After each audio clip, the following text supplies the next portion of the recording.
विराट कोहलीच्या निवृत्तीनंतर त्याची पत्नी अनुष्का शर्माने खास पोस्ट केलेली आहे. लोक विविध विक्रमांबद्दल बोलतील, पण मला नेहमीच तू कधीही कोणाला न दाखवलेले अश्रू, कुणीही न पाहिलेली लढाई आणि खेळातील या कसोटीमध्ये तू दिलेलं अतूट प्रेम आठवेल, असं अनुष्का म्हणाली आहे.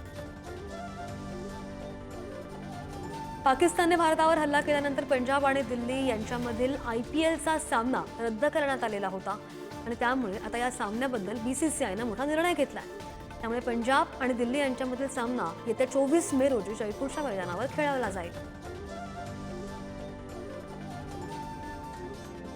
IPLचं नवं वेळापत्रक सुद्धा जाहीर करण्यात आलेलं आहे. येत्या 17 मे पासून IPLचा उर्वरित सामना IPL 2025चा फायनल सामना 3 जूनला होणार असल्याचं समोर आलंय.